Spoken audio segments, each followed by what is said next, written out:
I am standing on ground that once shook with the force of a volcano. Though there are no mountains here, today, the wind blows gently across the Pas de Calais, rustling the grass in a haunting melody of peace. But if you listen closely to history, you can still hear the screams. We are in northern France, at the site of the Corrières mine. It was here, on a freezing morning in 1906, that the industrial age demanded its bloodiest sacrifice. This is not just a story of engineering failure, it is a story of a hidden apocalypse that claimed 1.099 lives in the blink of an eye. Join me as we descend into the dark history of Europe's worst mining disaster. To understand the tragedy, we must understand the era. 1906 was a time when coal was king. It powered the navies, the factories, and the hearts of Europe. The Corrières Mine Company was a titan of industry, founded by the wealthy elite. Operating a complex web of shafts deep beneath the earth, it was a symbol of French prosperity. But beneath this veneer of success lay a dangerous reality. The miners, often entire families, fathers, sons, and uncles, worked in conditions that were medieval. They were paid by the amount of coal they extracted, a system that encouraged speed over safety, and risk over caution. The beast of industry was hungry, and it did not care who fed it. Disasters rarely happen without warning. They whisper before they scream. Days before the catastrophe, a fire had broken out in the Cécile pit, in a vein known as the Le Corps. It was a slow-burning fire, difficult to extinguish. The engineers, concerned about losing production time, made a fatal calculation. Instead of flooding the mine to extinguish the flames, which would have stopped work for weeks, they decided to build brick walls to starve the fire of oxygen. It was a standard procedure, but it turned the mine into a pressure cooker. Behind those walls, gas was building up, and the heat was intensifying, waiting for a spark to unleash hell. The miners smelled the smoke, they felt the heat, but they were ordered to keep digging. March 10, 1906, it was a Saturday. The air was biting cold. Typical for the region, at 6 a.m., nearly 1.800 men and boys, some as young as 13, descended into the abyss. They occupied pits numbered 2, 3, and 4, which were interconnected underground by a labyrinth of tunnels. There was laughter, the clinking of tools, and the anticipation of the weekend ahead. Down they went, 300 meters, 400 meters beneath the surface. They were unaware that they were stepping into their own tombs. Above ground, the sun began to rise, painting the sky with a pale light that many of these men would never see again. The shift began as usual, with the rhythmic striking of pickaxes against the coalface. 6:30 a.m., it likely started with a small gas pocket ignited by a naked flame or a spark. But what followed was a phenomenon known as a dust explosion. The shockwave kicked up tons of coal dust, fine, black powder, saturating the air. This dust is more explosive than gunpowder. Within seconds, a chain reaction tore through 110 kilometers of tunnels. It was a hurricane of fire moving faster than the speed of sound. The blast incinerated everything in its path. It collapsed roofs, twisted steel rails like spaghetti, and killed hundreds instantly. The heat was so intense it carbonized bodies where they stood. The interconnected tunnels, meant for ventilation, became highways for death, allowing the explosion to wipe out 3 separate pits simultaneously. Back on the surface, the earth shuddered. People in nearby villages felt the ground jump. At pit number 3, the force of the blast was so catastrophic that it launched debris up the vertical shaft like a cannon.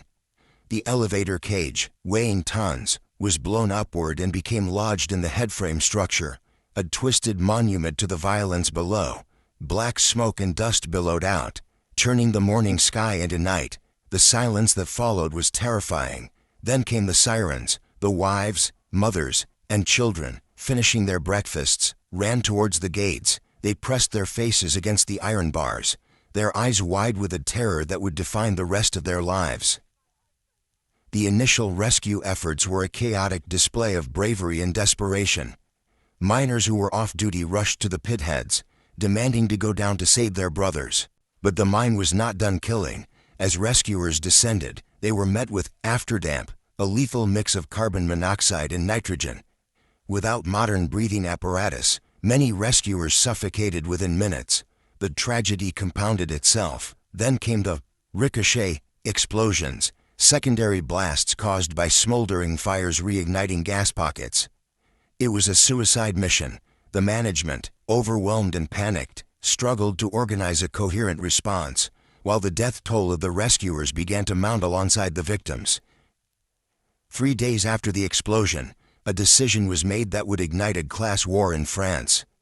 The company engineers, claiming the fires were uncontrollable and fearing further explosions that would destroy the mine's infrastructure, decided to reverse the ventilation fans and seal off the burning districts. Essentially, they walled up the pits. The families outside were outraged. They screamed that the company was burying them alive to save the coal seams.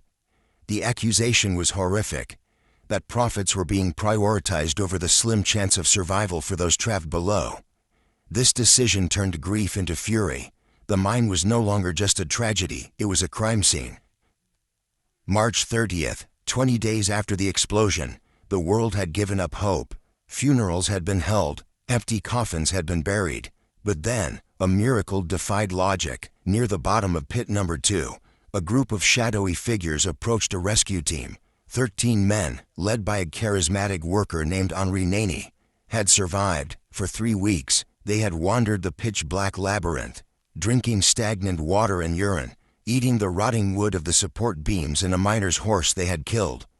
They had huddled together for warmth, hallucinating in the darkness, navigating by touch alone. Their emergence was a shock to the world, living ghosts rising from the underworld, proving that the company had indeed sealed them in while they were still breathing.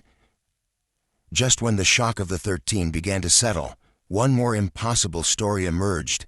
4 days later, on April 4th, 24 days after the blast, Augustus Burden was found. He had been separated from the others, wandering alone in the absolute dark, delirious and near death. He had survived on almost nothing. His discovery cemented the horror of the situation. How many others had survived the initial blast, only to die slowly of thirst and hunger behind the walls erected by the engineers? Burden's survival was not a celebration, it was a damning indictment of the rescue operation. It laid bare the gruesome reality that the rush to save the mine had likely cost human lives. Grief turned to rage. The survivors' stories ignited a powder keg across France. A massive strike paralyzed the region. 60,000 miners put down their tools. The red flag of socialism flew high as workers clashed with soldiers sent by the government to restore order. The cry was, "Meurtriers, murderers." The Corrières disaster became a catalyst for change. It wasn't just an accident, it was a symbol of capitalist cruelty.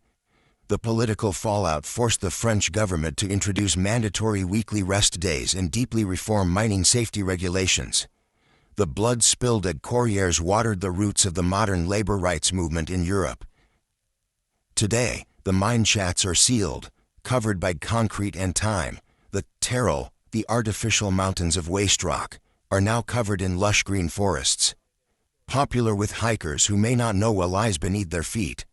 But for the families of Lens and Corrières, the memory does not fade. 1.099 men and boys, a generation wiped out. As we leave this place, remember that the electricity that powers our lives and the steel that builds our cities often comes with a hidden price tag. Paid in human sorrow. The Corrières mine disaster stands as a monumental warning that when profit is weighed against human life, the scale is always broken.